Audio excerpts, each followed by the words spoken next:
Hello, it's Francesca Letizia from the Space Debris Office of the European Space Agency, and today I would like to talk about the concept of environmental capacity and its application to space traffic management. The promotion of safe access and operations in outer space relies on the adoption and implementation of debris mitigation measures.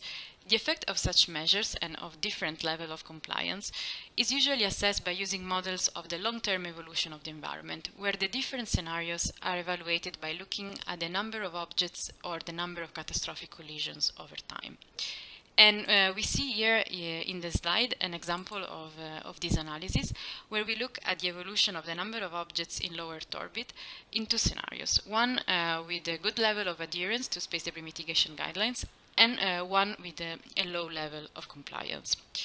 Now, with this type of assessment, we can distinguish the differences between these two scenarios, but we don't fully capture the objective of sustainable spaceflight, which is the ability of performing safe operations in space now and in the future. In other terms, if one analyzes different scenarios only based on the number of objects in orbit, we may have only a partial representation of the situation, as the criticality of scenarios with the same number of objects may be very different depending on the type of objects, where the objects are located, and which is the maneuverability status. Another point that is not captured by the guidelines is the dynamic evolution of the environment. In LEO, the number of satellites launched in a year has reached now around 4 times the level of 10 years ago, and even a larger increase with respect to the year where the IADC guidelines were published. In addition, the satellites that are launched now are very different from 10-20 years ago, with roughly half of the satellites launched in the last 3 years having a mass smaller than 10 kilos. This change in traffic is also related to a shift towards a more commercial exploitation of LEO and a diversification of the operators. All these elements, so the traffic volume, the type of satellites, the type of actors, are important to keep in mind when we look at the level of compliance to mitigation guidelines and whether these guidelines will work in the next 20 years of space activities. Finally, guidelines do not prescribe how to achieve compliance, so different approaches are possible. So, for example, in LEO, the compliance to the end-of-life disposal guideline may be achieved either maneuvering a satellite to an orbit with a lower altitude, or by deploying a device, for example, a sail, to augment the cross-sectional area of the spacecraft and then so accelerate its decay. So, while both approaches may result in the mission being compliant, these two approaches are not necessarily equivalent in terms of the impact on the environment. And more in general, one may want to be able to compare in a quantifiable manner different mitigation strategies. And the quantification of the impact on the environment can be translated in two questions. How detrimental is emission to its neighbors, and how likely is emission to contribute to the Kessler syndrome in the long term? So these two questions try to capture the two dimensions of the disruption that the emission can induce on other operators. So, for example, by resulting in an increase in the required collision avoidance maneuver, or in general having an impact on the long term of the evolution of the environment.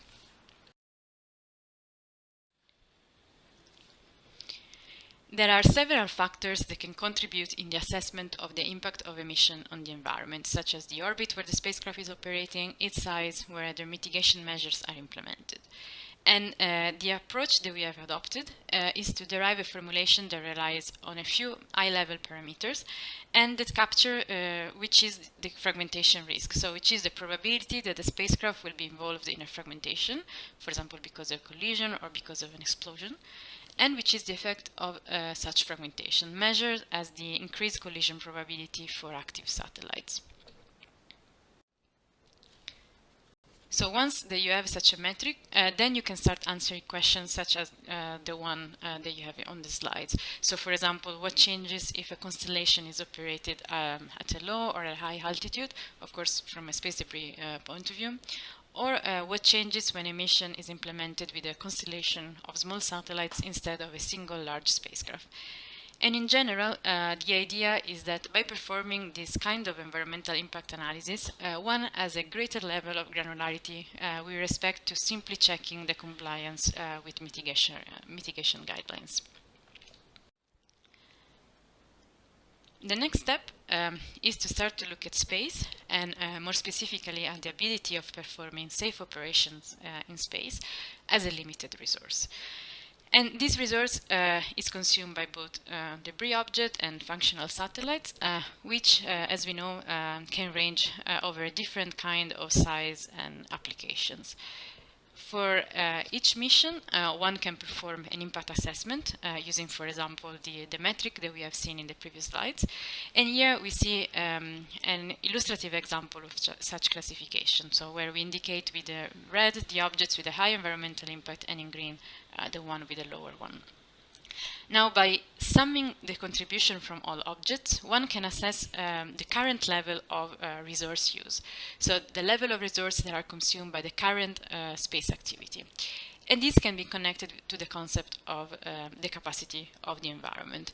So which is the number and type of missions that are compatible with the long-term stability of the environment, or in other words, with its sustainable use.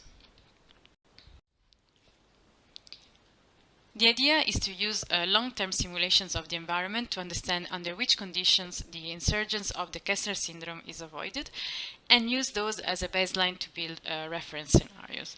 So this could be done either by consensus, as already done, for example, for the definition of the so-called 25-year rule, or by using different metrics such as the B-flux increase, number of for operators, etc. And in our previous studies, we have used the first approach and set a baseline scenario with a very good adherence to debris mitigation guidelines, similarly to the case that we have seen in the first slide of the presentation. So 90% post-mission disposal rate, no explosions, and no release of mission-related objects, and also launch traffic in line with what observed in the last decade.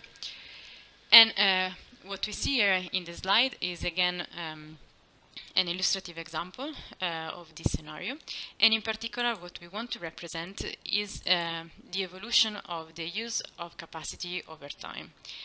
And what we see is that a good share of the environment is consumed by inactive satellites and rocket bodies, while the remaining part can be used for new missions, and need an allocation mechanism that takes into account the dynamics of the environment.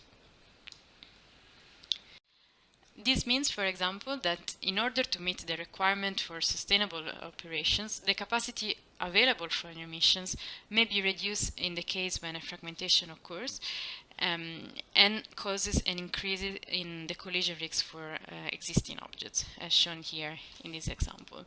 Similarly, if a lower post-mission disposal rate is observed, also in this case, the capacity available for new missions is reduced. On the other hand, if better compliance rates are observed, or in case of debris removal missions, so this can increase the available capacity for new missions. If you look at the capacity available for new missions, one can wonder whether this approach tries to set a not achievable threshold that may hamper future missions and set an unfair burden on newcomers. However, we do think that this is not the case. And the reason is that the formulation that we propose puts a large penalization on missions that leave behind objects in the environment, such as, for example, upper stages. And to see how this works, we can look at the evaluation of the launch events in 2019.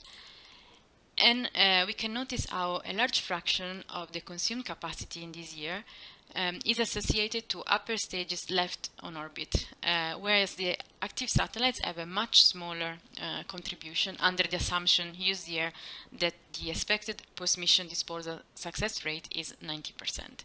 And this assumption is important because, as we can see from this plot at the bottom, the expected success rate has a significant effect on the resulting value of the index of emission.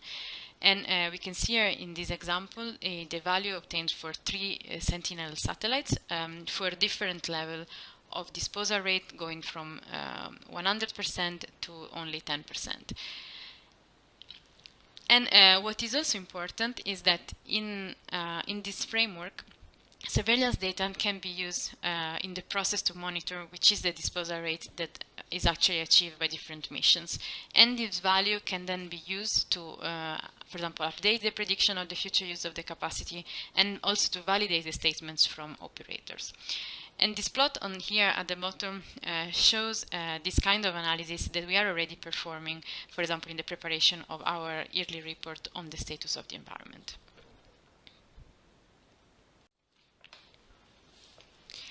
Once that we have assessed that the proposed approach is feasible, one still has to define an efficient management mechanism.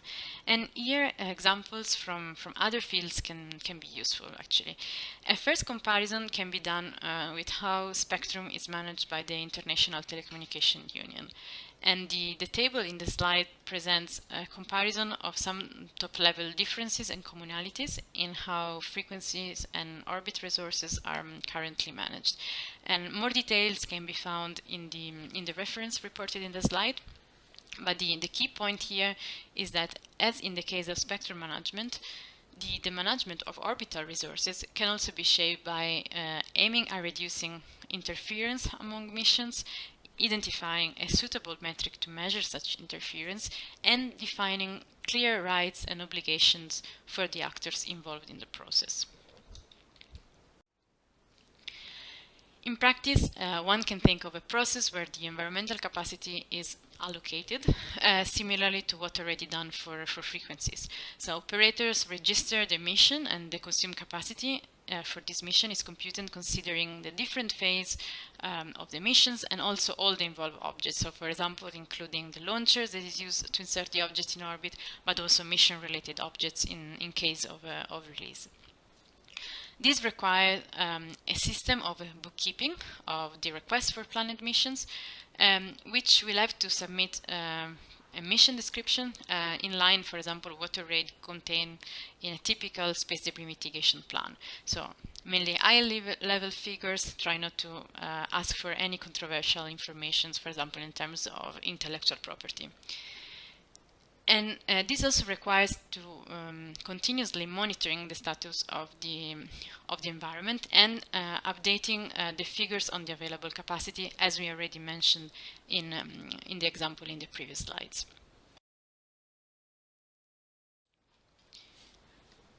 This can be implemented through a secure web-based interface where operators can understand how their missions are evaluated, submit their application for new missions, and have access to a transparent assessment of the status of the environment. In particular, transparent means that the underlying tools, the models, the algorithms used for the assessment should be either public or at least reproducible, and of course supported widely by the technical community. Beyond the boundaries of space applications, one can also look at which policy instruments are used in other sectors, for example, in the case of environmental issues. And the OECD has recently published a report where they analyze these different approaches, and also they look at the applicability to space debris mitigation, considering, for example, the compatibility with existing regulations. And among the considered options, they list fee and charges, which have been recently analyzed also by Rao and colleagues, or tradable permits, similarly to the EU emission trading scheme, for example. And with this approach, a cap is set on the total amount of greenhouse gases that can be emitted, and within the cap, companies receive or buy emissions allowances, which they can trade with one another as needed. And so, for example, also this framework could be compatible with the concept of environmental capacity that we discussed in the presentation, as it's directly related to the concept of a cap in the use of resources. Of course, the same infrastructure of capacity registry will be required also with this setup, together with the presence of a credible technical international body in charge of ensuring the correct modeling of the space environment and also to verify the data provided by operators. In conclusion, the current approach to debris mitigation can be extended by starting to assess and quantify which is the impact of emission on the environment. And if we consider outer space as a limited shared resource, such environmental impact assessment can be used to estimate which level of resources is consumed by emission and whether this is compatible with sustainable space activity in the future. Following this approach, one can define a cap or a maximum level of resource use and a management process to allocate slots to new missions and operators. Such process required on the technical side a way of quantifying the environmental impact of emission, a way also to monitor the status of the environment and to record planned future mission. And all this should be based on accessible and transparent models supported by the technical community.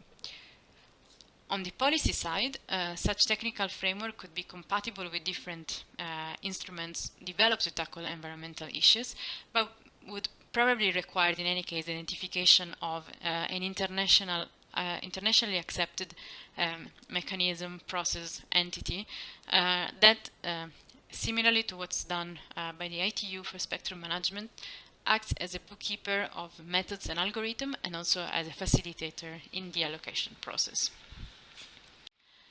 With this, I conclude and I thank you for your attention.